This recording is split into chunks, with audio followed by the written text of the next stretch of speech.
Graça e paz, bem-vindos ao canal Estrada para Damasco, uma estrada que leva você para conhecer Jesus e seus ensinamentos.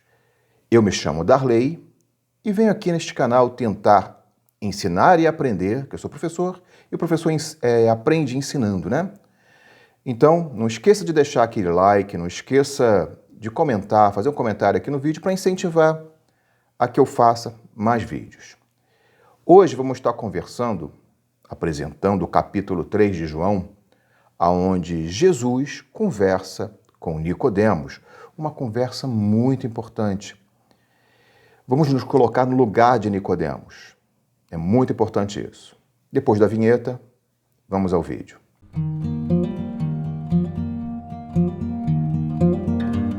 Abra sua Bíblia lá em João 3. Evangelho de João, capítulo 3. Havia um fariseu chamado Nicodemos, uma autoridade entre os judeus. Quem era Nicodemos? Qual a importância de Nicodemos? Nicodemos foi um fariseu, principal entre os judeus. Ou seja, Nicodemos era um homem muito importante. Ele pertencia ao Sinédrio. A palavra que é usada lá no grego para dar a posição de Nicodemos chama ele de arcon. Arcon significa um governador. Então essa palavra é referente a alguém que governava sobre o povo, governava espiritualmente sobre o povo de Israel. Então Nicodemos era um homem muito importante. Então, em algumas traduções também, ele é usado como Nicodemos, o líder dos judeus. O nome Nicodemos, em grego, significa conquistador do povo. Darley, mas Nicodemos não é um nome judeu? Não, ele é um nome grego. Existiu a fusão, teve a conquista do povo grego lá em Israel, então passou-se também a usar alguns nomes gregos no período helênico, né? Nicodemos era um mestre de Israel, como já falei, um estudante profissional da Torá, dos profetas, intérprete da lei, doutor da lei, ocupando uma posição muito importante lá no Sinédrio. Então, de forma resumida, explicando Nicodemos é um homem muito importante, muito sábio, um profundo conhecedor da lei, da Torá e dos profetas, da Taná, né, que é o nosso Antigo Testamento. De forma resumida, falando sobre o Sinédrio é uma corte suprema dos judeus. Ela decidia toda a parte espiritual e também política dos judeus, parte política, né? Naquela época, o líder político dos judeus era Herodes, mas quem decidia essa parte toda era o Sinédrio. Então, a importância era muito grande. Então, o Sinédrio também tinha competência na área civil, na área criminal, não só espiritual. E veio a Jesus à noite e disse: Mestre, sabemos que ensinas da parte de Deus, pois ninguém pode realizar os sinais miraculosos que está fazendo, se Deus não estiver com ele.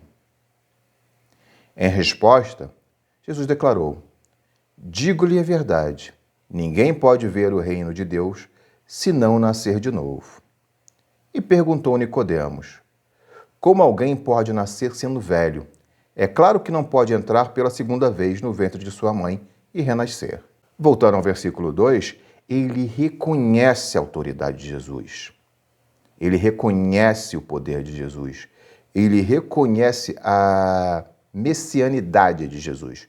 Ele já está reconhecendo ali Jesus como Messias. Já sabe que ele é um mestre. Chama Jesus de mestre, no versículo 2. Reconhece os milagres, os sinais, os prodígios que Jesus está fazendo. Então, a importância também de Nicodemos para o cristianismo. Apesar de ele ser um mestre judeu, ele se põe aos pés de Jesus no ensinamento. Então, como alguém pode nascer de novo sendo velho? Nicodemos não entende essa parte. Mesmo sendo um mestre da lei, ele não entende o nascer de novo. E Jesus respondeu no versículo 5. E respondeu Jesus: Digo-lhe a verdade, ninguém pode entrar no reino dos céus se não nascer da água e do Espírito. O que nasce da carne é carne, mas o que nasce do Espírito é Espírito. Não se surpreenda pelo fato de eu ter dito, é necessário que vocês nasçam de novo. Jesus aqui está falando que é para abandonar os velhos costumes. O que é nascer de novo? Nascer da água e do Espírito. A água, o batismo, era um ritual judeu, um ritual de purificação, só que era um ritual de purificação, era um banho de purificação. A partir de João Batista, ele ganha um novo significado e Jesus adota esse significado. O batismo, ele se torna um batismo de arrependimento e de entrega.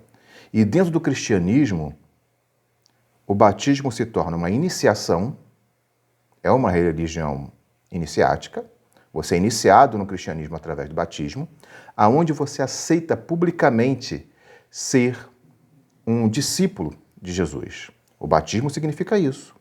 Naquele momento, você reconhece publicamente, você se reconhece e reconhece para o mundo que você é um discípulo de Jesus. E o nascer de novo, o nascer do Espírito, é você mudar as práticas. Então aqui, irmão, estou convidando a você para me ajudar e para eu te ajudar a mudar essa prática. As práticas ruins e passar a prática do cristianismo, prática daquilo que Jesus ensinou. Ensinou lá no Sermão do Monte, Mateus capítulo 5, 6 e 7. Então, o nascer de novo é você se modificar, abandonar as velhas práticas, abandonar o pecado e começar a fazer de você um novo homem. Isso é o nascer de novo. Quando nascemos, vamos aprendendo coisas novas. E o nascer de novo, vamos aprender coisas novas, aprender a nos comportar, se arrepender daquilo que fizemos que não é certo, pedir perdão. E aproveito aqui e peço perdão para aqueles que eu tenha magoado, que estão me vendo. Mas é o seguir em frente com uma nova perspectiva de vida, com um novo objetivo de vida, que é servir a Jesus. E você só pode servir a Jesus se você seguir os ensinamentos deles. É difícil? É difícil, mas não é impossível. Porque seguir a lei era muito mais difícil. Mas seguir os ensinamentos de Cristo é mais fácil, vamos dizer assim. Não é tão fácil, não, mas é mais fácil que seguir a lei. O vento sopra onde quer e você o escuta, mas não pode dizer aonde vem nem para onde vai. Assim acontece com todos os nascidos do Espírito. João 3,8. Quando você se assume cristão, você assume que vai seguir os ensinamentos de Cristo, você morre, o velho homem morre, e você passa a fazer novas coisas. E nessas coisas está submisso à vontade de Deus. Por isso que ele diz, mas não pode dizer de onde o vento vem, nem para onde vai. Assim como nascido de novo, nascido de Espírito. Por quê? Ele é submisso às vontades de Deus. Você não é mais dono de si. Deus é seu dono. Deus liberta o cristão para servir a Ele. Você era escravo do pecado, agora você é escravo dos ensinamentos de Jesus. Essa é a beleza do cristianismo, porque você é um escravo do amor.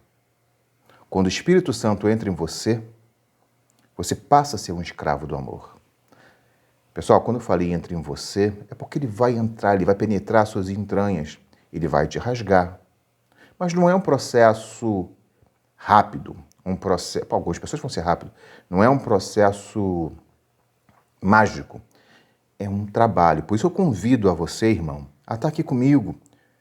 Eu fazendo vídeo eu aprendo, eu fazendo vídeo eu mudo, eu fazendo vídeo eu vou ser melhor. E espero que o vídeo também ajude a você que está me ouvindo, a você que está me vendo, a se tornar melhor. Versículo 9 em diante, perguntou Nicodemos, como pode isso? E Jesus disse, você é mestre em Israel e não entende essas coisas. Asseguro-lhe que nós falamos do que conhecemos, testemunhamos e vimos. Mesmo assim, vocês não aceitam o nosso testemunho. Aqui Jesus está falando do sinédrio, não do Nicodemos, mas do sinédrio. Porque quando Nicodemos pergunta como pode ser isso, Jesus fala, você é mestre em Israel e não entende essas coisas? Então, se ele que assim já começou a reconhecer Jesus, não aceita, imagina os outros do sinédrio, né? Porque a gente sabe o final da história e o que o Sinédrio fez com Jesus. Condena Jesus, mata Jesus. Então, Jesus, ele subverte a questão do poder, porque ele é o novo rei de Israel. E o Sinédrio perderia toda a função. E assim assegura-lhes que falamos do que conhecemos, testemunhamos e vimos. Mesmo assim, vocês não aceitam nosso testemunho. O Sinédrio não aceitava Jesus como Messias. Não aceitava Jesus como mestre. Nicodemos aceitava, mas Nicodemos era um membro sozinho. Era um caso isolado.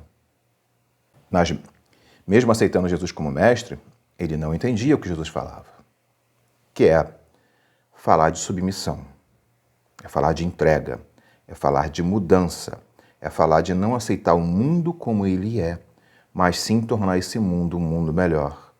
Quando você se entrega a Jesus, você se entrega à palavra dele. Se entregando à palavra dele, aos ensinamentos dele, tendemos a melhorar e fazer desse mundo um mundo melhor. Versículos 12 e 13. Eu lhe falei de coisas terrenas e vocês não creem. Como crerão se eu lhe falar coisas celestiais? Ninguém jamais subiu ao céu, a não ser aquele que veio do céu, o Filho do Homem. Aqui Jesus está falando que tem muito mais coisa para ensinar. Mas como ele vai ensinar se o básico a gente não aprende? Se o básico Nicodemos não está conseguindo compreender? Como é que ele vai ensinar a gente? Nos colocamos no lugar de Nicodemos, somos Nicodemos. Como vamos aprender se a gente não consegue compreender, se a gente não pratica o amor que Jesus ensinou, se a gente não crê? Crer não é só, eu acredito. Crer também é praticar. Crer também é pôr em prática. Jesus foi um grande professor. Então, pôr em prática aquilo que ele ensinou. Então, como crerão se eu lhe falar coisas celestiais? Como Jesus vai nos ensinar mais se a gente não consegue aprender nem o básico, que é amar ao próximo? Ninguém jamais subiu ao céu. Aqui Jesus se apresenta como Deus, a não ser aquele que veio do céu, o Filho do Homem. Jesus diz quem ele é. Quer dizer, como ele fala Filho do Homem, ele está dizendo que é o Deus em forma de homem. Ele é o Deus de Israel em forma de homem. Ele veio para ensinar. Ele é o próprio Deus. Aí ele bota aqui, versículo 14 e 15. Da mesma forma como Moisés levantou a serpente no deserto, assim também é necessário que o Filho do Homem seja levantado, para que todo aquele que nele crê tenha a vida eterna. Aqui Jesus vai fazer um apontamento, uma comparação dele com a serpente do deserto. Indo lá em Números 21, versículo de 4 a 9, vamos ler o seguinte. Mas o povo ficou impaciente no caminho e falou contra Deus e contra Moisés, dizendo: Por que vocês nos tiraram do Egito para morrermos no deserto? Não há pão, não há água, e nós detestamos esta comida miserável. Então o Senhor enviou serpentes venenosas que morderam o povo, e muitos morreram. O povo foi a Moisés e disse: Pecamos quando falamos mal contra o Senhor e contra você. Ore pedindo ao Senhor que tire as serpentes do meio de nós. E Moisés orou pelo povo. E o Senhor disse a Moisés: Faça uma serpente e coloque-a no alto de um poste. Quem for mordido e olhar para ela viverá. Moisés, então, fez uma serpente de bronze e colocou em um poste. Quando alguém era mordido por uma serpente e olhava para a serpente de bronze, permanecia vivo. A serpente significa o pecado. E a serpente de bronze era uma alegoria de Jesus no futuro. O pecado te morde e aquele que está no madeiro, aquele que está pendurado na cruz, tira o pecado de você. Então a serpente simbolizava o pecado, uma forma física, lá em Números, da simbologia do pecado, que é a serpente que fez o pecado entrar na terra. Então essa serpente mordia as pessoas morriam. E aquele que olhasse para a serpente, então aquele que olha lá para a cruz e vê e reconhece que Jesus verteu o sangue dele para purificar o nosso planeta, purificar a mim, purificar você, purificar todo mundo que quiser dos pecados, estará vivo. Então, essa simbologia da serpente, quando Jesus diz lá, da mesma forma que Moisés levantou a serpente no deserto, assim também é necessário que o Filho do Homem seja levantado, para que todo que nele crê tenha vida eterna. Jesus não está falando de vida aqui nesse planeta. Jesus fala de vida no céu, de vida eterna, de salvação. E lá em João 8,28, então Jesus disse: quando vocês levantarem o Filho do Homem, saberão que eu sou, e que nada faço de mim mesmo, mas falo exatamente o que o Pai me ensinou. Então, quando vocês levantarem o Filho do Homem, porque Jesus só passa a ser o Salvador real da humanidade depois que ele é sacrificado, quando o Cordeiro de Deus é morto. Quando o sangue do Cordeiro limpa o mundo do pecado. Então, quando levantarem o homem, o Filho do Homem, que Jesus se autodenominava o Filho do Homem como Messias. O Filho do Homem é o Messias. É ele falando, eu sou o Messias. Então saberão que eu sou.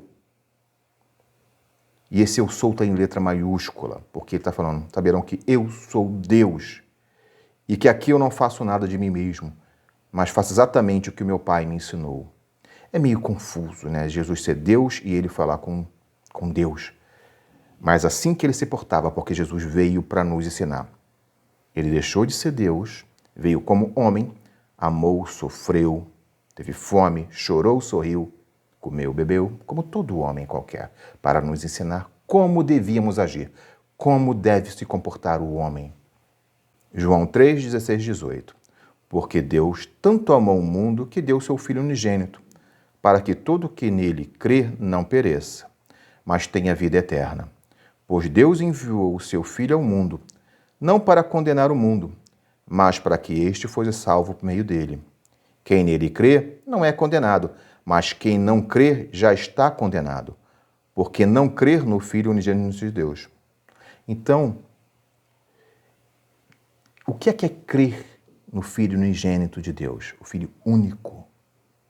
O que é crer nisso? É praticar os ensinamentos. Não é chegar somente na frente da igreja e dizer, eu aceito Jesus, e no dia seguinte voltar a fazer todas as besteiras. É deixar o Espírito Santo trabalhar em você, é deixar o Espírito Santo entrar em nós e trabalhar. Eu não sou perfeito, eu sou pecador, e cada dia eu tento me melhorar. Às vezes pisam no meu calo, eu me altero, mas eu aceitei a Jesus. E aceitando a Jesus, eu tenho que fazer mudanças, eu tenho que querer melhorar, eu tenho que querer mudar o velho homem. O velho homem, ele não morre, ele adormece dentro de você. E você tem que fazer ele não despertar. E como faço não despertar? Estando na igreja, comparecendo na escola bíblica dominical, vendo os vídeos, como este aqui, porque me ajudam e te ajudam também, que explicam. Procure pastores bons. Existem pastores bons, existem igrejas boas, nem todos são, infelizmente. Tem alguns que estão por dinheiro e esses estão condenados. Mas mesmo eles estando condenados, se eles tiverem um bom ensinamento, eles te levam a um bom caminho. João 3, 19 e 22. E este é o julgamento. A luz veio ao mundo, mas os homens amaram mais as trevas e não a luz, porque as suas obras eram más. Já reparou, irmão? Nosso passado é mau. Talvez sejamos maus hoje. Então temos que trabalhar para mudar isso para a gente poder o quê? Ir para a luz. Ir para a luz emanada pela cruz de Jesus. Quem pratica o mal odeia a luz e não se aproxima da luz, temendo que suas obras sejam manifestas. Lembrando, irmão, no momento que você se entrega a Jesus, o seu passado ele é perdoado. Então não tenha medo do passado. Passado, passou. Então, não me procure no passado. Não se procure no passado. O passado passou. Esquece. Todo pecado ele é perdoado. Foi perdoado na cruz. Pior que seja, tá? Pior que você possa imaginar. Imagina a maior besteira que você já fez. esse pecado ele é perdoado, então caminha para a luz. Daqui para frente, o cristianismo tem isso, ele oferece mudança. Continuando lendo. Mas quem pratica a verdade vem para a luz, para que se veja claramente as suas obras são realizadas por intermédio de Deus. Então aquele que é um convertido, aquele que está em Jesus, pratica a verdade. Não importa o que você fez no passado. O que você fez do momento para trás não importa. O que importa é daqui para frente. Lógico que teve erro no passado. Se dá para consertar, conserta. Dá para pedir perdão, peça. Mas tem coisas que não tem como. A pessoa já morreu. Ou se você pedir perdão vai causar um mal maior ainda. Então peça perdão a Deus e continue daqui para frente. Quem rouba não rouba mais. Quem trai não trai mais. Quem trafica não trafica mais. Quem faz um monte de besteira não faz mais. Então, desse momento aqui em diante, no momento que você aceita Jesus em diante, você se torna uma nova criatura, se torna uma nova pessoa. Então, vai para a luz. O passado ficou nas trevas. E o perdão de Deus vai te levar para a luz. E depois disso, Jesus foi com seus discípulos para a terra da Judéia, onde passou algum tempo e com eles batizava. E aqui, irmãos, encerra essa conversa de Jesus com Nicodemos. Então, o que podemos tirar desse resumo aqui? Que é necessário nascer de novo. Nascer de novo é mudança, é aceitar os ensinamentos de Jesus, não é só ir à igreja, é parar com a fofoca, é parar com as coisas erradas que você faz, se fuma, não fuma mais, se bebe, não bebe mais, se trai, não trai mais, se adultera, não adultera mais, se rouba, não rouba mais. É mudança através desse caminho. E mais uma vez, eu convido a vocês a percorrer esse caminho junto comigo. É um caminho que eu estou percorrendo e vou percorrer minha vida toda. A conversão não é um processo fácil, não é mágica, como eu já falei. É um caminho. Assim como a matemática, eu sou professor de matemática, teólogo, estou tirando agora a formação em História. Então, o aprendizado é um caminho e andar em Jesus é um aprendizado. Mas, Darley, a minha vida é torta, sempre foi torta. Agora desentorta. Por isso que é o caminho para Damasco. É o caminho que o apóstolo Paulo seguiu. E ali teve a conversão. Paulo foi um caçador de cristãos. E ele se converteu e foi um dos maiores pregadores do Evangelho, um dos maiores propagadores das ideias de Cristo. Por Cristo ele morreu. Então, irmãos, não esqueça de deixar aquele like, deixar um comentário aqui embaixo. Espero vocês no próximo vídeo. Um grande abraço, fica com Deus. Até o próximo.